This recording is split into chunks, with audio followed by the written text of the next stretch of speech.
Buenas tardes. Estamos aquí otra vez nuevamente reunidos en la sede de la Sociedad Española de Medicina Interna en la tercera edición de nuestra webinar Interdiabetes. Esta tarde tenemos una cita con la relación entre la diabetes y la enfermedad renal. La verdad es que nos ha parecido que este tema era bastante importante porque si pensáis en vuestros pacientes el día a día, pues qué paciente no tiene cierto grado de deterioro de la enfermedad renal cuando estáis tratando vuestros pacientes, y más aún si esos enfermos son diabéticos. Y la verdad es que la relación entre la diabetes y la enfermedad renal pues es por todo conocida, y ahora los nuevos fármacos y la nueva evidencia tenemos unas importantes herramientas para poder tratar este problema de salud de nuestros pacientes diabéticos. Y para ello, pues tenemos aquí hoy a dos compañeros internistas que son dos personas entusiastas de la diabetes y entusiastas del daño renal en la enfermedad diabética. Como es a mi derecha el doctor David León, que trabaja en el Hospital Virgen Macarena de Sevilla y también trabaja en la Clínica Quirón. Buenas tardes. Buenas tardes. Y tenemos también aquí a nuestro compañero Pablo Miramontes, que trabaja en el Hospital Clínico Universitario de Valladolid. Buenas tardes, Pablo. Hola, buenas tardes, Javier. Bueno, antes de entrar en tema, me gustaría hacer unas pequeñas reflexiones sobre un poco esto, el impacto de la diabetes en la medicina interna, que hemos estado hablando en otros webinars, y en este caso la relación con el mundo de la enfermedad renal. Recientemente el grupo ha publicado datos sobre la diabetes, las altas hospitalarias de pacientes diabéticos, donde más del 35% de los pacientes que se dan de alta, los pacientes diabéticos que se dan de alta de un hospital, lo hace medicina interna, y de esos pacientes una gran proporción tiene enfermedad renal crónica. De hecho, también en los datos publicados el año pasado de Recalmin, pues podemos ver que pacientes con una edad media aproximada de 74 años, el 30% de estos pacientes que están hospitalizados a nuestra cargo son diabéticos, y el 25% tiene enfermedad renal crónica, cierto grado de enfermedad renal crónica, y sobre todo con una alta carga de morbilidad, con un Charlson que supera el 4, y que el número de comorbilidades que tienen estos pacientes supera en 3, y muchas veces entre 3 y 4, con lo cual estamos hablando, como siempre, a un enfermo que tiene muchas patologías y, entre otras, pues tiene la diabetes y la enfermedad renal. Y todo internista pues tiene la necesidad y la obligación de saber ofrecerle a su paciente el mejor tratamiento disponible para la lucha y para el control del daño renal en el paciente diabético. Y esto es mandatorio y debería de ser una práctica clínica habitual. Igual que hemos conseguido que todo enfermo diabético, cuando ingresa en un hospital, se le haga una hemoglobina glicada, pues también debería de hacerse un análisis para valorar microalbuminuria, para valorar albuminuria y datos de daño renal, que aunque efectivamente en la situación aguda no puede ser a lo mejor el momento más idóneo, sí que nos puede servir de referencia y es muy importante. Me gustaría ya entrar un poco en detalle, ¿no? La idea es un poco repasar lo que significa la nefropatía diabética, que ahora ya incluso la llamamos enfermedad renal del diabético, y sobre todo centrarnos en los grandes familias de fármacos que están demostrando una mejoría de la progresión del daño renal en este tipo de pacientes, y para eso contamos con los dos expertos que os acabo de comentar.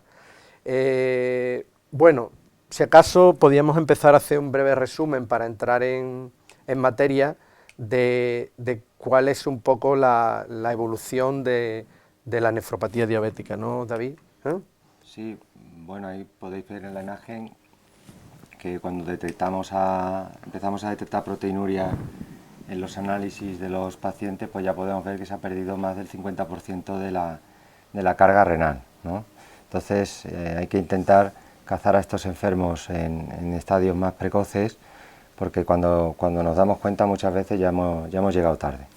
Fijaros también en la gráfica el estado de hiperfiltración que precede que esta es una gráfica clásica, que precede a la caída de filtrado, y que eso ya nos tiene que poner en aviso de que algo le está pasando al paciente. Bueno, todos hemos sufrido una gran explosión de estudios de seguridad cardiovascular donde había datos renales y bueno, como todos sabéis, pues se centra en las tres grandes familias, la familia de los IDPP4, ¿no?, la familia de los GLP1 y por supuesto la familia de ISGLT2. Todos con los datos actuales, todos pensamos, cuando pensamos en diabetes y enfermedad renal, pues pensamos en los SGLT2, pero también las otras familias han aportado su granito de arena y han aportado bastante evidencia en esta línea, ¿no?, unos y otros. Y vamos a intentar repasar estos temas. Yo creo que es una línea de formación muy interesante para todos nuestros compañeros a la mano de David y de Pablo. Tú empiezas con los... Perfecto. Decir que la situación que tenemos actualmente empezó hace 10 años, cuando en el 2008 se publicó aquel New England que relacionaba de una manera un poco polémica la rosiglitazona con la insuficiencia cardíaca. Esto dio pie a que FDA tomase cartas en el asunto y obligó a que todas las moléculas que salían al mercado tuviesen grandes estudios a nivel de seguridad cardiovascular. De esos estudios de seguridad cardiovascular, que la mayoría eran sin endpoints primarios a nivel renal o endpoints de no inferioridad respecto a tratamientos previos, lo que se vio en los análisis posteriores es que sí que había un efecto a nivel renal no cuantificado de una manera directa en esos endpoints. Entonces, en el análisis de estos endpoints secundarios sí que se vio ese beneficio. Los primeros estudios corresponden a los IDPP4 y los primeros resultados que tuvimos en estos fármacos sí que nos enseñaban que no tenían un gran impacto sobre el riñón, pero demostraron por primera vez que podían modificar la macroalbuminuria. La albuminuria es verdad que sin llegar a tener un efecto claro sobre el filtrado glomerular y sin evitar esa pérdida de filtrado glomerular, pero ya con un resultado positivo. Estos fármacos al final hacían un efecto sobre el riñón independientemente del control metabólico, lo cual dio pie a que se estudiase de una manera más profunda por qué pasaban estos cambios.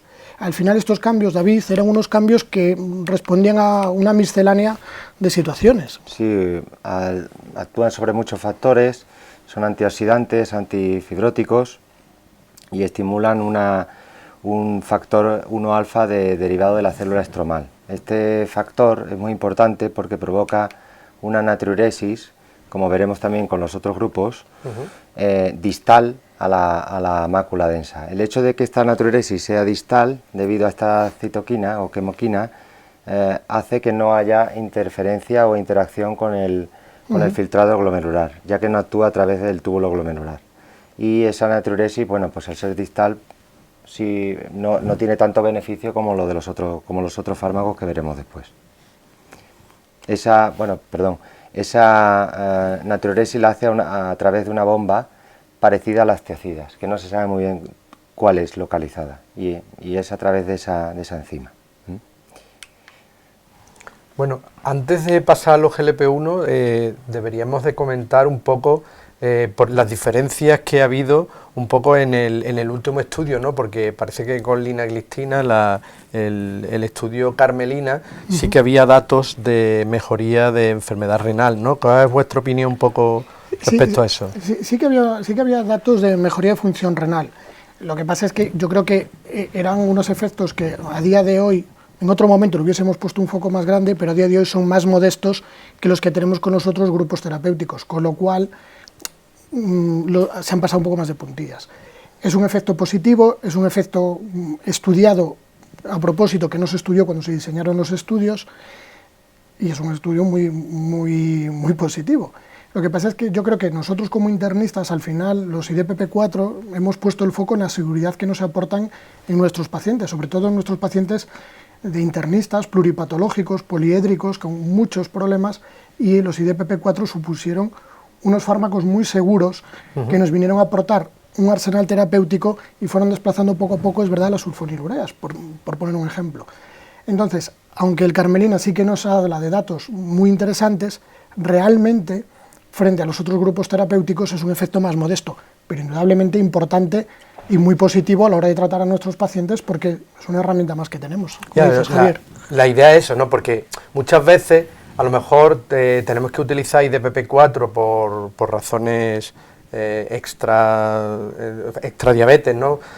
Simplemente porque el enfermo tiene un grado de enfermedad renal avanzada, o simplemente un GLP-1 no lo tolera por problemas gastrointestinales, o el paciente no tiene una obesidad o no tiene sobrepeso, y no sería a lo mejor el fármaco más indicado en determinadas circunstancias.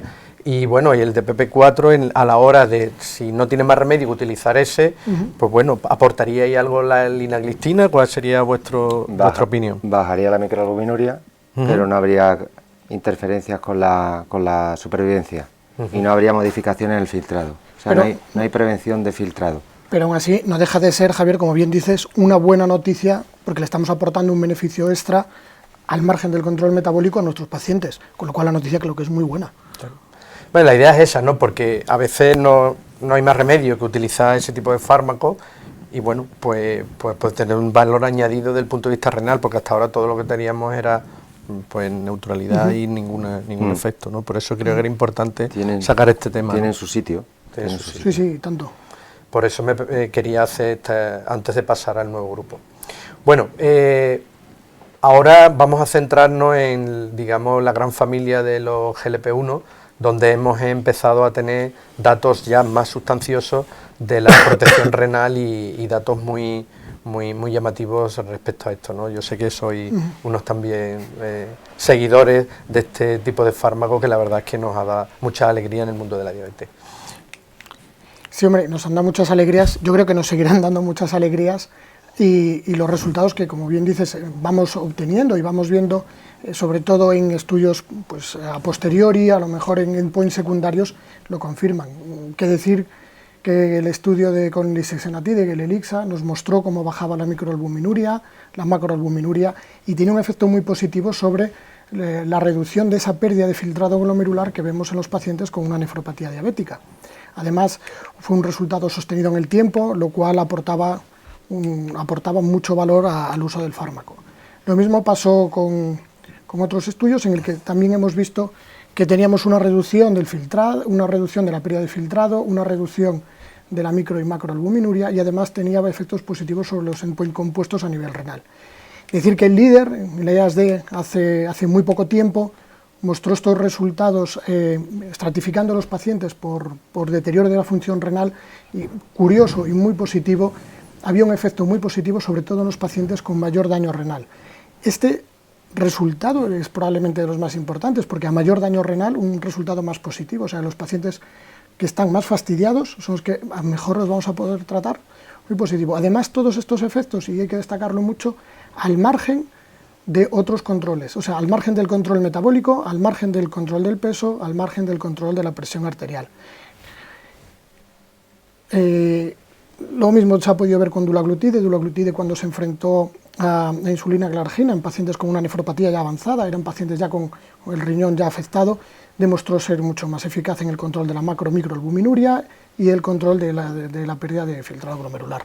Pero eso, ahí también me llama la atención en la gráfica la gran pérdida de peso, ¿no? ¿Eso podríamos achacarlo a la pérdida de peso? No, es independiente, como pasaba con las anteriores moléculas. Por eso que el beneficio es renal, es propiamente renal. David? ¿Y las nuevas moléculas? Pues ¿Qué nos pueden aportar? Las nuevas moléculas, estamos sabiendo de momento lo que nos va llegando un poco a cuentagotas. Estamos esperando que llegue la semaglutide y que nos llegue con todos los estudios, y los primeros estudios que hemos visto a nivel renal sí que mantiene la línea que hemos visto con los otros GLP-1, disminuye todos los parámetros de macro y microalbuminuria, además mantiene de una manera muy eficaz el filtrado glomerular, con menos pérdida de filtrado glomerular, lo cual son noticias buenas, van en la línea de los otros fármacos, y muy esperanzadores, porque vamos a poder aportar un extra, independientemente de esos otros parámetros que nombrábamos antes, a todos nuestros pacientes diabéticos, lo cual sí que lo hace muy, muy interesante. A mí me llama mucho la atención, por ejemplo, viendo la gráfica, la imagen, que donde más se preserva el filtrado es en los pacientes que están peor, con moderado y severo, Claro. Con lo cual es una ayuda importante, ¿no? Pues lo que decía Javier antes, son nuestros pacientes de internistas, nuestros pacientes que damos de alta en las plantas, que la gran mayoría tienen ya una patología renal, tienen ya una alteración del riñón, y es en los que probablemente más podamos aportar, que también son, por otro lado, los que más nos preocupan. También me llama la atención la caída del drop del filtrado, que es una cosa muy llamativa en los GLP-1, ¿no? Sobre todo en pacientes no tan dañados renalmente, ¿no? Estos daría un efecto hemodinámico a lo mejor, pero todo el mundo dice que estos son antiarterioscleróticos. Son antiarterioscleróticos, pero como puedes ver es en los primeros compases de tratamiento, las primeras semanas, y sabes tú muy bien que sí que es un efecto hemodinámico. El efecto antiarteriosclerótico necesitamos mucho más tiempo. Bueno, mira, correcto, ¿no? El liraglutide, por ejemplo, que es la molécula que más se ha estudiado a nivel renal en nefropatía, y la que tiene estudios también a corto plazo y a más largo plazo, presenta fenómenos parecidos. Hacen un drop inicial, incluso en este ensayo como estamos presentando, con un escaso número de pacientes, unos 30 y pico, cuando retiran, hacen un lavado del medicamento, cuando lo vuelven a introducir, les vuelve a caer el drop. Eso me recuerda a mí a otros fármacos, ¿no? Sí, ¿Otros fármacos te recuerda? Sí, a los que vamos a hablar ahora. Qué Sí, curioso, ¿no? y a gráficas que se separaban muy rápido y dio a muchas conjeturas. Y a los IECA, ¿no? También, ¿no? O sea que eso yo creo que apoya el beneficio. Eso es que el glomérulo responde al tratamiento y se adapta, ¿no? Y pueden ser que de ahí vengan los beneficios. De ahí, bueno, nosotros con el efecto natriurético con el efecto natriurético de los nuevos fármacos de la diabetes, hicimos una revisión con el grupo de Canadá. Tuvimos la suerte de publicarla este verano online y ya ha salido en papel escrito hace un mes, me parece, y es donde analizamos cómo de natriurético es cada grupo antidiabético y cómo actúa en el riñón. Lo que más nos llamó la atención de los GLP-1 es que inhiben la bomba del intercambiador NH3, que al final es un intercambiador que estaba ahí escondido en el túbulo contorneado proximal y que nadie le prestaba mucha atención, pero parece que está cogiendo auge, ¿no?, en los últimos tiempos. El GLP-1 entraría por detrás de la célula, no a través de la luz, como lo hace el SGLT2, sino entra por la parte posterior o basal, y inhibe el AMP cíclico y la proteinquinasa. Curiosamente, estas dos moléculas, una inhibiría el intercambiador NH3 fosforilándolo, y la otra molécula lo que hace es inhibir la NPH oxidasa. Esa enzima es la causante de los superóxidos, o sea, de los radicales libres. Por lo tanto, está haciendo un efecto doble el GLP-1. Un efecto antioxidante o antiinflamatorio y un efecto diurético, nuevamente, al bloquear el intercambiador de hidrogeniones. En la siguiente gráfica, que es un poco más compleja porque engloba todos los mecanismos que participan, lo importante que tendríamos que saber cuando usamos un GLP-1 a nivel renal son 2 o 3 cosas. La primera es que activa el sistema túbulo-glomerular a través del intercambiador NH3, y esa activación del sistema relajaría el sistema renina. Al relajar el sistema renina, la arteriola eferente se puede vasodilatar. Y además tiene efectos sobre la endotelina 1, que yo creo que tú conoces muy bien esa molécula. 4 años nos pasamos juntos, la endotelina y yo. Bueno, pues una relación. La endotelina 1, que es un potente vasoconstrictor de la arteriola eferente, en este caso la inhibe también el GLP-1. O sea, tendríamos un efecto doble en la arteriola eferente, tanto por la bajada del sistema renina como por la inhibición de la endotelina 1. Y por otro lado, en la arteriola eferente es donde hay más duda, ¿no?, donde hay más polémica, podríamos decirlo, porque teóricamente hiperfiltra más, debido a que hay una acción sobre una estimulación directa del óxido nítrico a ese nivel. Por lo tanto, aunque aumenta el feedback túbulo-glomerular, que teóricamente cerraría la arteriola eferente, en este caso es compensado por una descarga de óxido nítrico a ese nivel. Por lo tanto, no tocaría mucho la arteriola eferente y sí, en cambio, actuaría mucho en la arteriola eferente, con lo cual nos da una idea de que se puede parecer a un IECA en su modo de actuar. La verdad que una cosa que me sorprende del GLP-1 es que, haciendo un poco paréntesis, ya no solo en el riñón, sino hablando en otros aspectos, parece que es una molécula que está implicada en muchas cosas y va tocando, cuando ponemos GLP-1 está tocando determinadas vías metabólicas o determinadas vías hemodinámicas incluso de algo y que estamos aprendiendo mucho, no solo de este fármaco de la diabetes, sino de la fisiología humana en general, porque acordaros del efecto que hace en la insuficiencia cardíaca, que hemos visto la disminución de glicada y todo en los pacientes cuando tiene que ver con la inhibición de la nalipiricina. O sea que parece que va tocando el GLP-1 y es un fármaco que hemos aprendido, estamos redescubriendo la fisiología con ellos. Sí, la verdad que todos estos fármacos al final tienen receptores ubicuos. Recuerdo también que tienen receptores a nivel central con la modificación del apetito. O sea, todos estos fármacos al final tienen acciones a nivel global, que es parte del interés que puede suscitar su uso. Y concretando mucho, es que al final nos quedamos con una enfermedad del endotelio. El endotelio es la clave de gran parte de todos estos fármacos.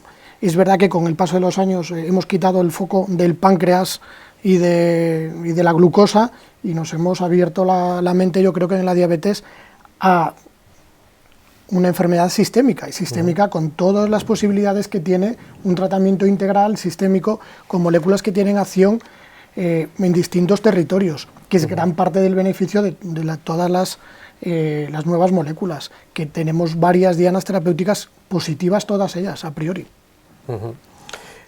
Perfecto. Entonces, un poco, resumiendo un poco este apartado de los GLP-1 y antes de entrar en, digamos, la otra estrella que son los inhibidores SGLT2, digamos que tenemos beneficios, ¿no? Tenemos beneficios desde el punto de vista de la reducción de la progresión de la enfermedad renal, sobre todo en pacientes incluso más avanzados, ¿no? Pero además vamos a recordar cómo se comporta en la reducción de la enfermedad cardiovascular, de los parámetros cardiovasculares, en los pacientes con enfermedad avanzada, ¿no? Que eso también, ¿no? Hombre, yo quiero destacar una de las frases que hemos comentado en algún momento al hablar de los fármacos, y es que todo ese beneficio es un beneficio que es completamente independiente de la reducción de peso, que nos viene estupenda, que es verdad que son fármacos eficaces controlando la glicada, son fármacos eficaces controlando la glucemia, son fármacos que tienen una acción sobre la bajada de peso, y es el beneficio renal en este caso, en todos los análisis, que muchos de los análisis que, bueno, los vemos luego un poco más resumidos, son análisis multivariantes en los que es un efecto completamente independiente, lo cual el beneficio es un beneficio aparte. Intrínseco, ¿no?, de la molécula. Claro, intrínseco del fármaco, lo que nos contaba David de esas acciones en ese esquema de ese glomérulo abierto con los vasos que lo rodeaban, al final no deja de ser un beneficio local, y un beneficio local que va más allá, bueno, pues del circuito enteropático incretínico, que fue como empezamos a usar los fármacos. Porque Javier, lo recuerdas igual perfectamente, que cuando nosotros empezamos a usar estos fármacos empezamos a pensar en el circuito enteropático, nos reducíamos anatómicamente casi a páncreas, estómago, duodeno, y cerebro. Y luego abrimos, y al abrir nos encontramos con todos estos efectos beneficiosos cuando había los subestudios. Entonces, son efectos que son a mayores del control metabólico, que es bueno, y claro, lo damos por supuesto, porque son fármacos que salen para ayudar a los pacientes diabéticos. Entonces, nuestros pacientes pluripatológicos con varias dianas de acción para nosotros como internistas, pues son fármacos que los hacen más interesantes, claro. Sí, un fármaco muy de paciente de medicina interna, ¿no? Claro, o sea, ¿qué paciente diabético no tiene un sobrepeso? ¿Qué paciente diabético no tiene una hipertensión? ¿O qué paciente diabético, lo decías al principio y lo hemos dicho varias veces, casi se puede presuponer enfermedad renal cuando lleva unos años de evolución de su diabetes? Muy interesante. Bueno, luego intentaremos hacer un resumen de todo, pero vamos a pasar, digamos, a la gran familia, sobre todo porque cada vez que hablamos de de diabetes y enfermedad renal, pues lo que se nos viene a la cabeza son los inhibidores SGLT2, no solamente porque actúan a nivel renal, ¿no?, sino porque por todos los beneficios que están demostrando y todo lo que hemos aprendido, además en un tiempo récord, ¿no?, porque prácticamente desde que empezamos a utilizar dapaglifosina y desde que salió el Emparres, pues hace poquísimo tiempo, ¿no? Para eso aquí son también mis compañeros unos expertos en esto, ¿no?, como están demostrando. No, la verdad es que los SGLT2 pusieron más luz sobre el riñón, y no le quitaron la luz ni el foco a otras actuaciones que teníamos. A nivel fisiopatológico movieron un poco algunas luces y enfocamos más al riñón. Recordando también que receptores SGLT2 tenemos en distintos territorios. Nos va a pasar igual que con los GLP-1. Yo creo que tendremos muchas más noticias y muchos más estudios a otros niveles. Pero concretamente en el riñón, en los primeros resultados, también muchas veces en endpoints secundarios y análisis post-hoc, donde se estaban revisando determinados parámetros, se vio que había un beneficio renal muy importante. Esto cambió el guión, yo creo que cambió el guión de una manera importante y se realizaron diseños de estudios muy concretos para ver cómo funcionaban estos fármacos en nuestros pacientes renales, en nuestros pacientes con una diabetes y ya el riñón afectado. El primero que me viene a la cabeza, sobre todo por proximidad de resultados, es el Credence, con una N de pacientes en torno a 4.500, de los cuales muchos eran españoles y cuyo coordinador a nivel nacional era nuestro querido y admirado doctor José Luis Gorriz, con unos filtrados glomerulares que iban entre 30 y 90, y todos con proteinuria. Eran pacientes con una nefropatía diabética establecida. Y muy estratificados, tenemos pacientes con un grado leve y pacientes con un grado severo. Bueno, pues pocas veces pasa, pero se para el estudio porque el brazo de tratamiento es mucho más eficaz y se para un año antes. No lo ven, como decía, no es lo más común, es porque tenemos un beneficio muy claro para nuestros pacientes con una nefropatía diabética, con lo cual son pacientes que están muy bien diseñados, y esto es un resultado que hemos tenido, pues yo creo que hace poco. Sí, ya los SGLT2 se asomaban años antes, 2013, 2014, con beneficios renales, sobre todo destacando el mantener en normoalbuminuria o bajar de macro a micro, etcétera, ¿no? Y retrasar la microalbuminuria también. Pero tú, David, tienes que recordar, y tú, Javier, también nos recuerdas, que cuando se empezaron a presentar la dapaglifosina, calculo yo que 5 años atrás, nos hablaban de ojo con filtrados glomerulares bajos y ojo con que si no tiene una buena función renal, el fármaco pierde eficacia. No sirve. Eso nos lo decían. Sí, nos decían, y nosotros decíamos, a ver, ¿a qué paciente? Tiene que ser un paciente. Y sin embargo ahora estamos haciendo estudios con pacientes con daño renal avanzado y con SGLT2. Es decir, lo que decías tú, esto va muy rápido y estamos viendo que estos fármacos tienen un papel muy importante a nivel renal. No sirve para bajar la glicada, pero sí sirve en todo el espectro metabólico. Claro. Con bajada de peso, bajada de tensión y preservar la función renal. Claro. A pesar de no bajar la glicada. O sea, yo creo que en breve se usarán también como nefroprotectores, independientemente del estado diabético del paciente. Bueno, perdón. No, decía, sí, pero porque tienen varios efectos a nivel dual, o sea, efectos que al final son los que acaban confiriendo muchos más resultados beneficiosos que no solo son los resultados metabólicos. Estos fármacos son más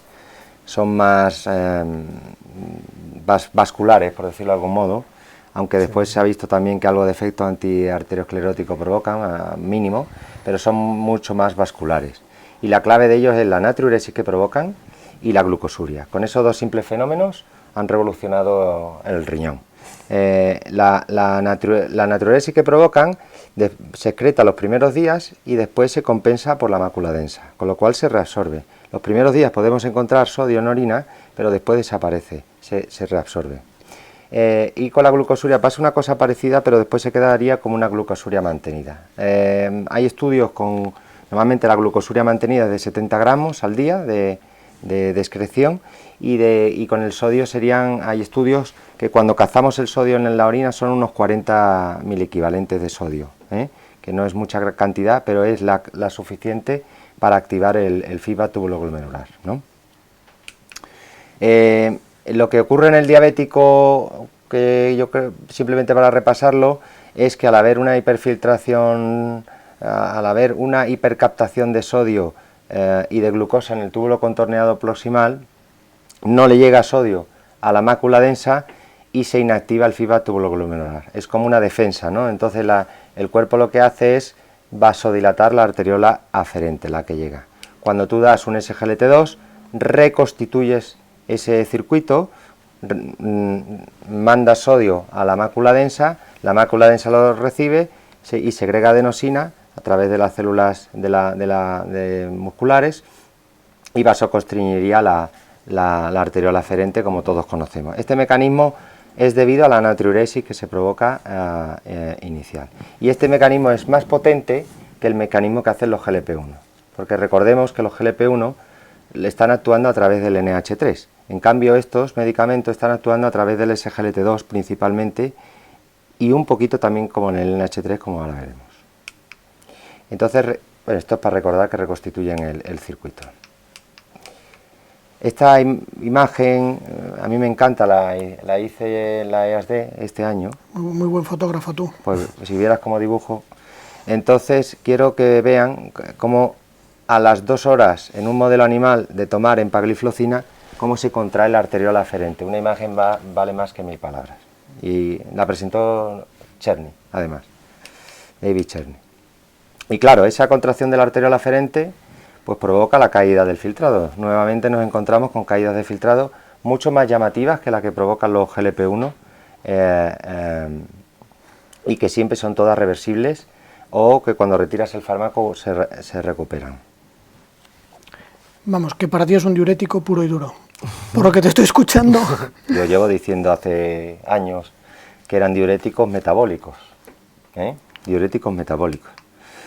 Y bueno, no solo son diuréticos metabólicos, que después también hemos tenido que cambiar el concepto y decir, ahora comentaremos por qué, sino que además dentro de los diuréticos hubo unos años que se defendió que se parecían a los diuréticos del ASA. El doctor Kimura... El doctor Kimura, en un European Journal of Heart Failure, defendió a capa y espada que eran diuréticos de ASA. Sí. Lo recuerdo perfectamente. Entonces eso hizo que nos motivó al grupo nuestro a desarrollar esta hipótesis o teoría, que yo creo que es bastante razonable, donde defendemos que se parece más a la acetazolamida, como ahora vamos a argumentar. Le vamos a volver a rescatar a un diurético antiguo, sí. ¿No? Y para ello, bueno, lo que tenemos que saber principalmente es que los SGLT2 están ahí y forman parte de las bombas tubulares que reabsorben sodio. Por lo tanto, yo lo considero como un diurético. Además, después tenemos el NH3, que también es un intercambiador de sodio y de hidrogeniones, y también forma parte tiene un efecto diurético. Curiosamente, nosotros siempre hemos dicho que eran diuréticos metabólicos, pero en los últimos tiempos, al darnos cuenta que después no aparecía sodio en la orina, tanto en estudios cortos como en estudios largos, lo que hemos cambiado el concepto, diríamos diuréticos internos o reseteadores del volumen intravascular, porque el sodio lo quitan del intersticio, se elimina un poquito por orina, pero después el paciente desaparece el edema, pero no hay contracción intravascular o pérdida de volumen intravascular como ocurre con los diuréticos del ASA. Lo que viene a ocurrir es un cambio de sitio del sodio, redistribuye el lo sodio. Redistribuye. Claro. Y además hay toda esa caída de glucosa y de sodio por el túbulo contorneado hace que el riñón empiece con distintos mecanismos para intentar saber lo que está pasando. Y uno de ellos es la activación del sistema renina, en contra de lo que hacen los LP1, que lo bajan. ¿Vale? Entonces, esto nos hizo pensar y dijimos, bueno, si el SGLT2 está pegado al intercambiador NH3 y ahí actúa la acetazolamida, ¿por qué no se va a comportar igual? Y encontramos trabajos donde la acetazolamida es el único diurético que previene, que revierte un 20 o un 30% el filtrado en pacientes que hiperfiltran, y además es antiproteinúrico. Y el beneficio se debe a que actúa antes de la mácula densa. La furosemida no provoca eso. La furosemida, cuando tú la das, ni baja la proteinuria, ni baja, ni activa el feedback tubuloglomerular, porque de hecho bloquea ese receptor. Entonces hizo que desarrolláramos nuestra hipótesis, que ya se ha publicado también, y que donde encontramos muchas más semejanzas y parecidos entre las dos formas de actuar de los SGLT2 con la acetazolamida. Todo tiene que ver con el intercambiador NH3, que les recuerdo que también lo inhibe un poquito el GLP-1. Pero en este caso, la inhibición sería indirecta a través del SGLT2. Bueno, en resumidas cuentas, tendríamos un mecanismo muy parecido, de manera indirecta, uno a través de la anidrasa carbónica y el otro a través del receptor. No lo vamos a explicar, que es complicado, lo pueden ustedes leer en el artículo cuando quieran o lo comentamos porque daría para más rato, pero el beneficio, las similitudes son idénticas. Actúan en el túbulo contorneado proximal, son antiproteinúricos, además, curiosamente, a nivel metabólico provocan acidosis metabólica, una anión gap elevado y la otra no. Las dos provocan natriuresis, una con bicarbonato y otra con glucosa, y bueno, las dos se activan de manera indirecta, ¿no? Entonces, bueno, pues eso nosotros defendimos más que se parecía a la acetazolamida. De hecho, hay un ensayo clínico en marcha de acetazolamida con espironolactona, pendiente de completar, por cierto, que puede también dar luz a esto que pensamos, ¿no?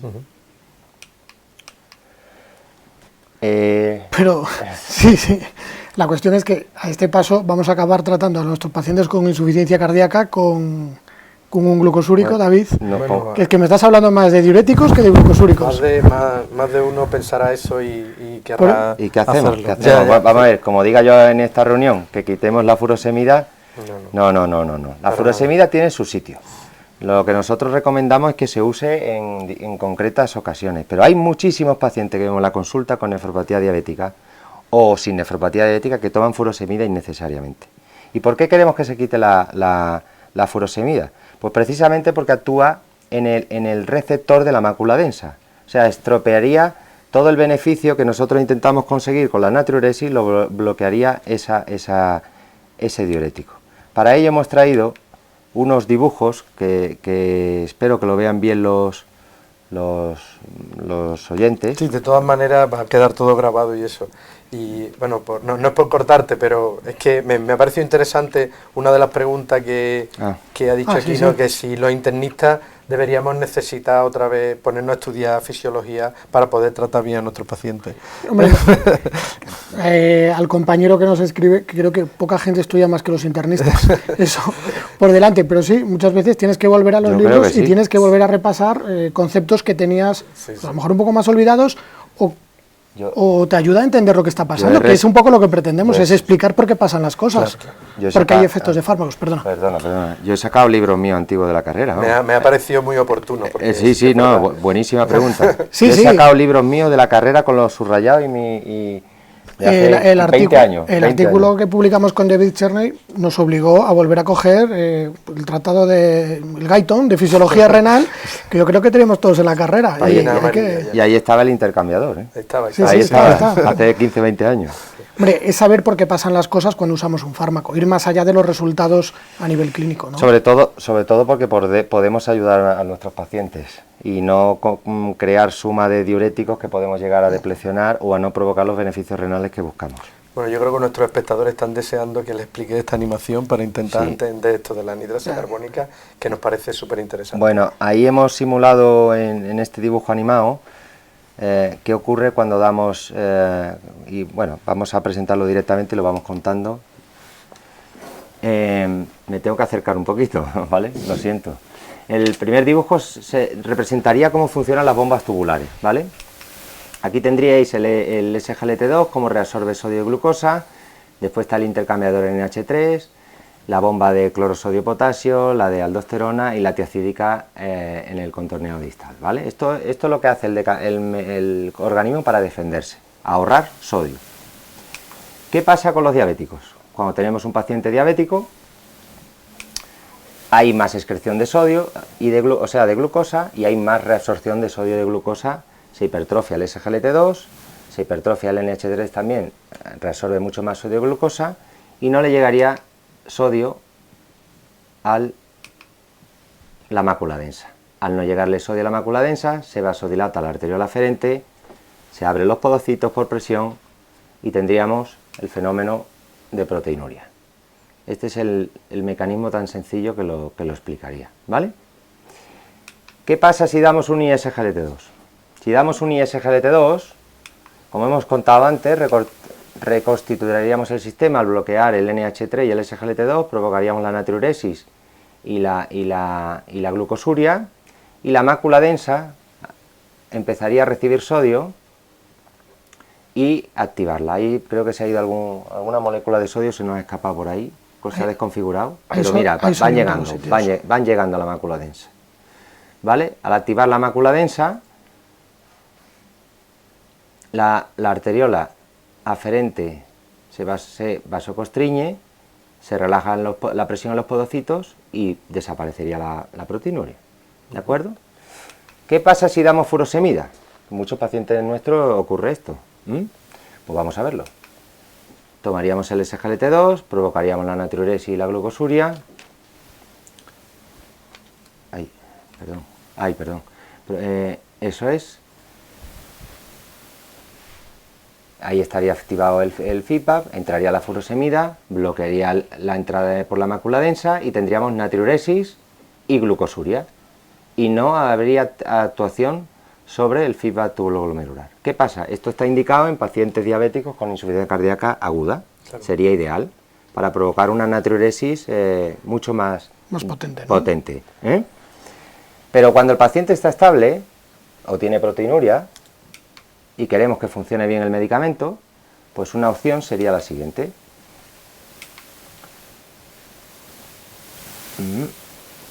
Ahí. Tenemos los dos diuréticos, nuestro paciente ya lo tenemos eubulémico, ¿no? Y queremos preservar la mácula densa. Quitamos la furosemida, añadimos la tiacida, actúa distal a la mácula densa y tendríamos un circuito de sodio natural para mantener diuresis de sodio que nos va a permitir hipotensión, controlar la tensión, y tendríamos un circuito de sodio para mantener el feedback tubuloglomerular, con lo cual mantendríamos el circuito indemne y podríamos permitir más nefroprotección. Y esto no me lo he inventado yo. Hay un ensayo clínico en marcha que ya acaba el reclutamiento con empagliflozina en pacientes de insuficiencia cardíaca importante, donde miden con furosemida y empagliflozina los efectos tanto renales como cardíacos. Este ensayo está en marcha, estamos deseando de que confirme lo que aquí estamos comentando. O sea, que estaría en ese ensayo comparando, resúmelo un poquito, compararían los ISGLT2 con diuréticos de ASA versus ISGLT2 con tiacida. Sí, sí. En pacientes estables. Sí, ya. O sea, serían pacientes estables, claro. Y luego tratando de manera habitual las agudizaciones de las insuficiencias cardíacas. Sí, el paciente, eso va a quedar claro, ¿no? Que es en práctica clínica habitual. Sí. El inestable necesita diurético de ASA. Sin en el momento agudo sí que no cambia. Claro. Pues, pero digo que todo esto al final tiene una medición concreta y tiene sus propios parámetros a nivel de laboratorio, que no... Sí, además, bueno, los SGLT2 no solo son vasculares, como yo digo, o tubulares, ¿no? Al retirar glucosa de la tóxica de todo el sistema tubular, pues pueden evitar daño tubular, que como sabéis puede ser otra de las causas que provoque la proteinuria, ¿no? La proteinuria es o por aumento de los podocitos, o por aumento en la presión en el glomérulo, o por fallo tubular de reabsorción de albúmina, ¿no? Entonces, en este estudio muy interesante de Decker, donde también participó el doctor Cherny, encuentran que el dapagliflozina, después de recibir tratamiento frente a placebo, pues disminuye de manera significativa el KIM1 y la interleuquina 6. El KIM1 es de daño tubular. Claro, el KIM1 es un marcador bastante conocido de daño tubular que se estudia mucho en insuficiencia cardíaca. Este marcador, los GLP-1, en otro ensayo que hay con liraglutide no hay cambios, y encontré el otro día un ensayo con lixisenatide que sí había cambios. Así que bueno, esto yo creo que hay que hacer más cosas aquí, hay que dar más datos y hay que hacer más investigación de este tipo, ¿no? Y no podemos extendernos, pero los SGLT2 también se destacó muchísimo el papel antioxidante, que por lo que comentabas antes de los aniones superóxido y de toda esa vía que a nivel de la célula del tubular inhibía, preservaba de una manera mucho más eficaz la pérdida de de unidades funcionales. Bueno, no da para extenderse mucho más, pero esa acción antioxidante a nivel del túbulo también era uno de los principales efectores de que funcionasen también preservando el riñón. Vale, perfecto. Tenemos varias preguntas aquí interesantes, pues, ¿vale? Algunas sobre bueno, han venido también algunas de ISGLT2, pero bueno, pues de GLP-1, pero ya que estamos aquí vamos a centrarnos. Decían, dice, resulta entonces que los ISGLT2 podrían ser mediocres antidiabéticos en situaciones sobre todo avanzadas, ¿no? Por el efecto ese, pero podrían ser excelentes IECAs o incluso excelentes diuréticos, ¿no? Entonces decía que si se está produciendo un reposicionamiento terapéutico de estos fármacos a través del conocimiento de los ensayos y los diabéticos. Yo creo que un poco lo hemos comentado sin darnos cuenta. No son malos antihiperglucemiantes, de hecho son excelentes fármacos para el control metabólico, pero en situaciones donde ya hay un daño de deterioro, es verdad que estos fármacos han enseñado otra cara que tiene otros efectos muy interesantes para otros pacientes, algo que no se esperaba cuando se empezaron a usar. Es decir, lo que comentábamos de los análisis que se van haciendo a posteriori y los ensayos de vida real son los que nos están diciendo que estos fármacos tienen muchos más papeles y muchas más dianas terapéuticas y muchos más usos que un primer uso. Quiero decir que serán usos compartidos, por así decirlo. Tendrán el uso que esperábamos de ellos y van apareciendo usos en pacientes con nefropatía diabética avanzada, preservando pues la funcionalidad de nuestros pacientes, más allá del control metabólico que esperamos que nos aporten. A lo mejor hay que usarlo como un IECA, no pensando en controlar el azúcar. Sí, eso es precisamente lo que, claro. Lo que viene nuestro compañero, ¿no? Ten en cuenta que el ISGLT2 activa el sistema RAS. Entonces, si le damos un IECA, reconducimos el sistema RAS a donde nos interesa y a las moléculas beneficiosas, como la angiotensina 1,7. Yo creo que eso lo iremos viendo, y probablemente sí que acaben cogiendo un papel en este tipo de pacientes. Vale, sí, la verdad es que sí, habrá nuevos ensayos y sobre todo como ahora estamos en el mundo del Big Data, tantos bases de datos, pues seguro que se podrían hacer incluso estudios en vida real. Aquí otra pregunta, ya esto un poco ciencia ficción, dice, ¿cómo creéis que podría salir un estudio que comparase empaglifosina con acetazolamida? Independientemente si es diabético o no, supongo en el efecto diurético. Bueno, pues venga, ¿lo hacemos? Lo podemos proponer. Encantado, venga, me parece muy interesante. Cuidado con las acidosis, pero vamos. Por los dos lados. Sí, por eso, doble efecto acidótico. Yo creo que un comité ético que nos pase su correo, que contactamos con él. Aquí tengo su nombre. Bueno, hay dos preguntas, sobre todo una pregunta aquí sobre el GLP-1 que creo que puede ser interesante, ¿no? Sobre todo iba dirigida directamente a ti, Pablo, sí, diciendo que como la diabetes al final es una enfermedad endotelial, ¿habría que cambiarle el nombre?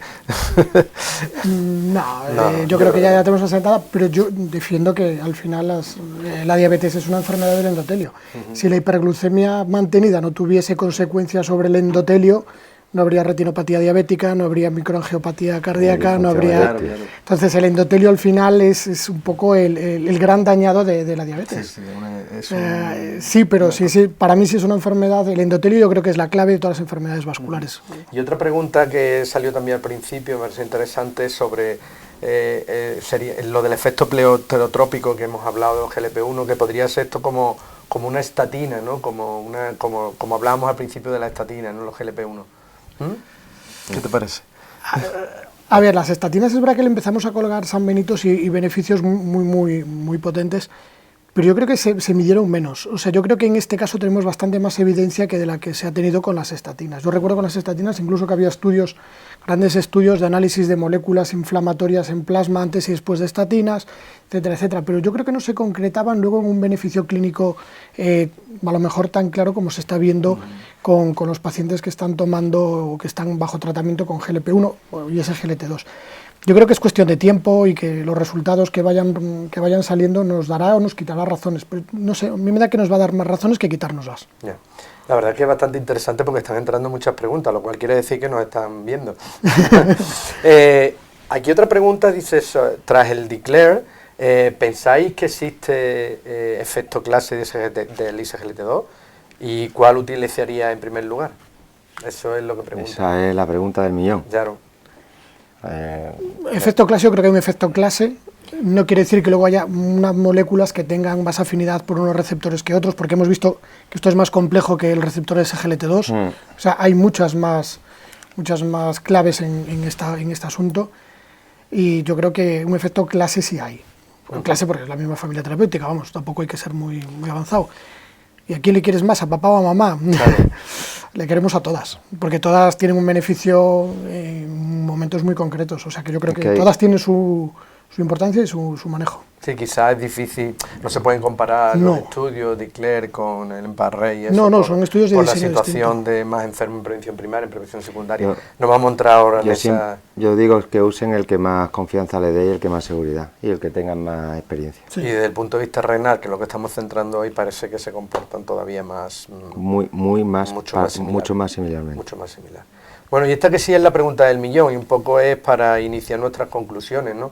Porque incluso cuando las últimas recomendaciones de la ADA-IASD, donde se centra el hecho de que si un paciente tiene enfermedad renal o prima en la enfermedad cardiovascular, utilizar en primer lugar GLP-1 o ISGLT2, y si no puedes utilizar uno, se puede utilizar otro. Uno de nuestros compañeros nos preguntan directamente que cuál sería nuestra opinión en la nefropatía diabética, utilizar primero ISGLT2 o GLP-1. Hombre, la pregunta sería si es solo nefropatía diabética o hay algo más. Claro. Hombre, está claro que tratar ya solo los pacientes con un sota-caballo rey es un error. Y yo sí que, dependiendo también de otras patologías y de otros problemas que tenga el paciente. O sea, si tiene una obesidad muy importante, si es un paciente con una hipertensión, si tiene una nefropatía, no solo por la diabetes, sino que tiene una nefropatía... ¿no? Si hiperfiltra, ¿no? Si hiperfiltra, si hipernofiltra, ver qué estadio tiene de enfermedad renal.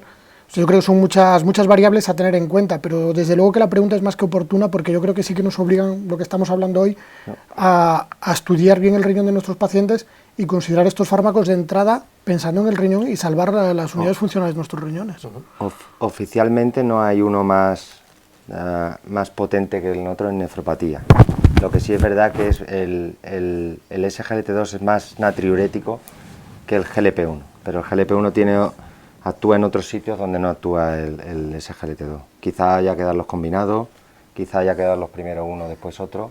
Todavía no podemos responder a esa pregunta. Como siempre, dependerá si el paciente tiene más obesidad, menos obesidad, en qué situación tiene su filtrado glomerular. Claro, si tiene filtrado de 30, yo pondría un GLP-1, por ejemplo. Claro, si tiene intolerancia a gastrointestinal, no sé cuánto. Sí, hay que individualizar, como siempre. Sí, y luego la decisión del paciente. También. Pero uno es inyectado, el otro no. Pero hay que ponérselo. Sí.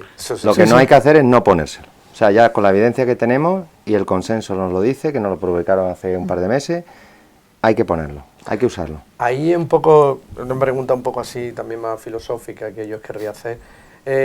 Igual que un paciente se marcha de alta de un hospital y si tiene fibrilación auricular, nadie se plantea darle el alta sin anticoagulante, o si tiene un LDL alto, nadie se plantea darle el alta sin estatina después de un evento coronario.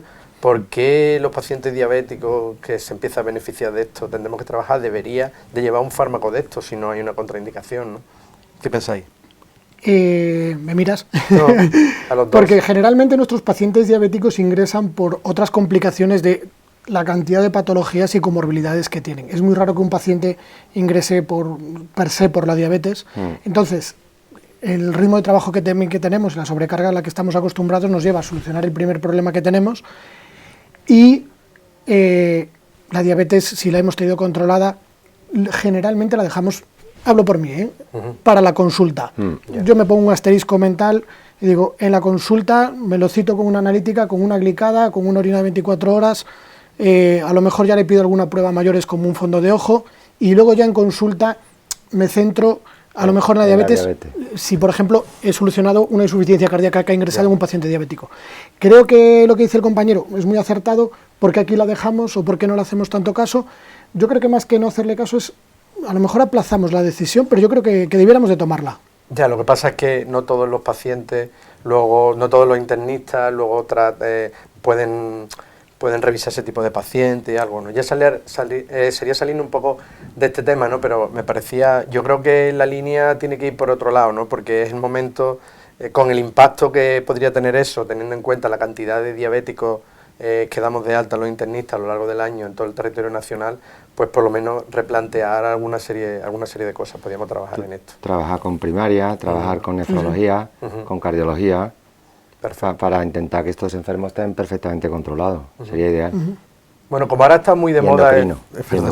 Perdón. Como está ahora muy de moda en los debates políticos y eso, aunque nosotros estamos todos de acuerdo con lo que decimos, y bueno, y tenemos unos minutos antes de hacer la despedida, me gustaría que hicierais unas reflexiones cada uno de lo que hemos hablado, las cosas más importantes en un minuto, de lo que os parece. Bueno, un minuto y algo, ¿eh? ¿Vale? Una de las cosas que yo creo que hemos pasado de puntillas es una de las primeras imágenes que puso David, que es que cuando nosotros vemos el daño renal, hemos perdido gran parte de unidades, o sea, hemos perdido gran parte de la funcionalidad de nuestros riñones, es decir, ya sabemos que llegamos tarde, o sea, ya sabemos que han pasado cosas. Entonces, más que suficiente para empezar a actuar. O sea, esa diapositiva que es clásica, que hemos visto muchas veces, es yo creo que la primera que nos tiene que hacer pensar, es la que nos tiene que decir, hay que actuar. Y es verdad que estamos teniendo fármacos, y me voy a repetir, que tienen una acción a nivel renal positiva independientemente del control metabólico y de otros parámetros que también son positivos. Es decir, ya tenemos una diana en el riñón y una acción concreta. Yo creo que es un poco uno de los mensajes que hay que llevar, que estos fármacos tienen una acción propia en el riñón al margen del beneficio en el control metabólico. David. Bueno, yo estoy como siempre a la par con mi amigo. Yo creo que también es importante destacar que vemos una microalbuminuria y la gente no le presta atención. Me llama un montón la atención donde trabajo, que muchas veces reviso análisis antiguos y veo muchísimas microalbuminurias o hemoglobinas mal controladas y ahí nunca pasa nada, ¿no? Eso sí que nos tendría que llamar la atención. Primero el screening, segundo, cuando la veamos, actuar, y actuar quiere decir usar estos medicamentos. Y yo creo, y debemos usarlos porque la evidencia apoya el uso de estos medicamentos. Y vale mucho más barato, no sé, mantener un paciente sin deterioro de la función renal muchos años que 2 o 3 pacientes en diálisis, eso seguro. Entonces, y si encima le salvamos la vida y se mueren menos de insuficiencia cardíaca e ingresan menos de insuficiencia cardíaca, y más cosas que conoceremos en los próximos años. Bueno, has tocado el tema de la diálisis. La diálisis es una esclavitud que si todo lo que evite llegar a estadios finales de función renal, perfecto. Al final la principal causa de llegar a una diálisis en nuestro medio no deja de ser la diabetes. Perfecto. Bueno, ya estamos en los minutos finales y bueno, me gustaría hacer una reflexión, ¿no? Yo también, en el sentido de que bueno, todo lo que han comentado mis compañeros excelentemente, que tendremos oportunidad de revisar en los vídeos cuando estén disponibles en la página de nuestra sociedad, pues con todos los pacientes que vemos los internistas, esperemos que bueno, que por lo menos hayamos sensibilizado de la importancia de detectar la proteinuria y de la importancia de preservar la enfermedad renal, porque evidentemente está en nuestras manos. Nosotros, por nuestras manos, por nuestras consultas, por nuestras plantas, muchos de los pacientes que se pueden beneficiar de esto, pues los vemos nosotros. Bueno, ya para despedir, dar las gracias a la Sociedad Española de Medicina Interna por prestarnos sus instalaciones, a Novo Nordisk por hacer posible que tengamos ya, esto se está convirtiendo en una especie de capítulo, ¿no? La nueva sesión, cuando será, ya seguro que tenemos compañeros que están deseando venir aquí a contar. Nosotros le daremos cancha a todos, queremos que esto es la voz de los internistas. Por supuesto, le damos también las gracias a Alexis, que es la empresa que soporta que podéis estar viendo todo esto. Y ya sin más deciros que bueno, que nuestra próxima cita es la reunión, ¿no? Que será la primera reunión de la reunión de diabetes, que será la 13 reunión de diabetes, que es el 24 y el 25 de enero en Toledo, para que sea facilí, ¿eh? La verdad es que hay bastantes personas ya, bastantes compañeros que ya han solicitado asistir a esta, y seguro que en los últimos días... Y bueno, y como estamos en periodo de Feliz Navidad, pues daremos Feliz Navidad a todos. Y muchas gracias a David y muchas gracias a Pablo por compartir sus conocimientos. Son unos entusiastas, como lo han dicho, de la fisiología del riñón y del mundo de la diabetes, y la verdad es que es una excelente noticia, y es un orgullo de que compañeros internistas pues tengan este grado de capacidad y este grado de cualificación, ¿no?